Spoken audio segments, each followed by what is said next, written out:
You wake up before the alarm.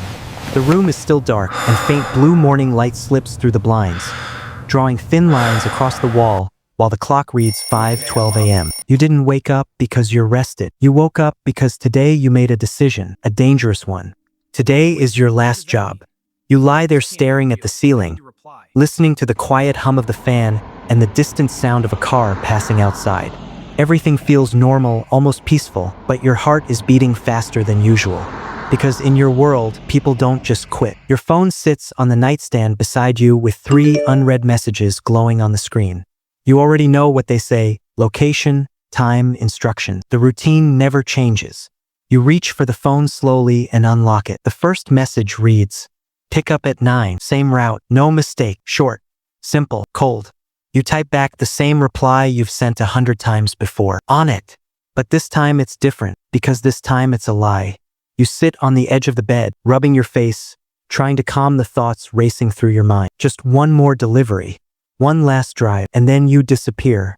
No calls, no messages, no more late-night drives across empty highways, no more checking your rearview mirror every 10 seconds. Just a normal life, at least that's the plan. The warehouse sits on the edge of the city, surrounded by empty lots and rusted fences. You've been here dozens of times, but today it feels different. The air smells like oil, dust, and hot metal. Inside the building, the sound of distant machinery echoes off the walls while a few men stand near the loading area talking quietly. Nobody smiles. Nobody asks questions. They never do. The car twice, the signal that the job is ready. As you turn toward the driver's seat, another man steps closer and leans toward you, his face half hidden in shadow. "After today," he says quietly, "we might need you for something bigger." You force a small nod and say, "Sure," but inside your head, you're already gone. You start the engine and drive away from the warehouse. And for the first time in years, you feel something close to hope.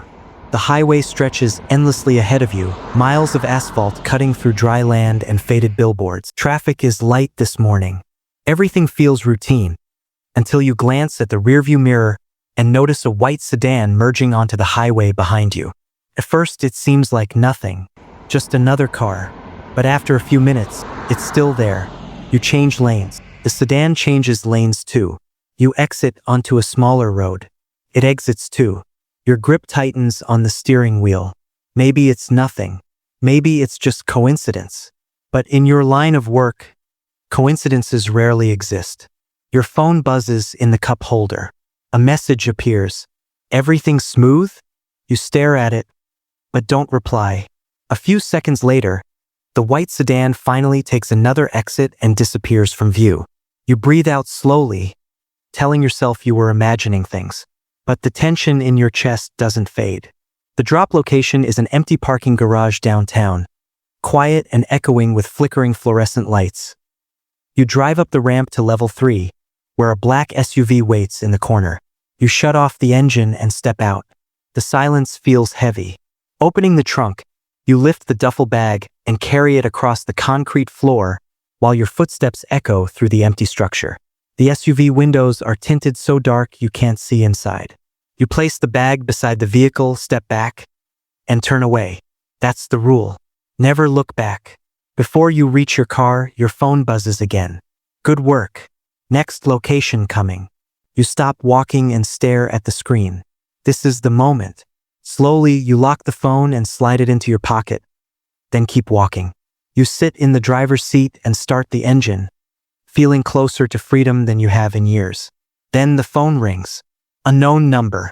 You watch it vibrate in your hand once, twice, 3 times, before finally answering. At first, there is only silence. Then a calm, unfamiliar voice begins speaking slowly and clearly, reading an address. At first, it sounds random, but then your stomach drops, because you recognize it. It's your brother's house. The voice pauses. "You don't resign from this," the man says calmly. Your throat tightens as you whisper, "I'm done." A soft chuckle comes through the phone. "You decided that this morning." Your heart skips. "How would you know?" You ask quietly. The voice answers, "We always know." In the background, you hear something faint. A dog barking. Your brother's dog. The line goes dead. A second later, a new message appears on your phone. "Next job. Don't make us remind you again. You stare at the screen in silence as the truth finally settles in. There was never a way out. Not for drivers. Not for runners. Not for anyone. You were never meant to quit. You were meant to obey or disappear. Slowly, you shift the car into reverse and back out of the parking space. Your hands feel heavier on the steering wheel now, but your mind is clear. You pick up the phone and type two simple words. On my way. As you drive down the exit ramp and merge back onto the highway, you notice something in the mirror again. A white sedan pulling out from a side street behind you, keeping its distance. Following, just like before. You glance at it once in the mirror before turning your eyes back to the road ahead. Because now you understand something you didn't fully see before. It was never random, and it never will be. The highway stretches endlessly in front of you.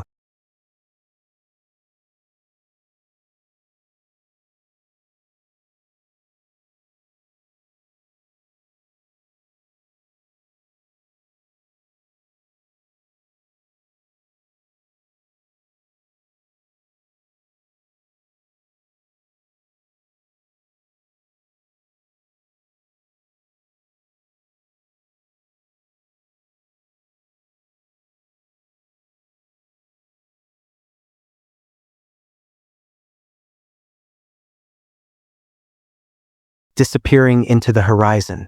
And you keep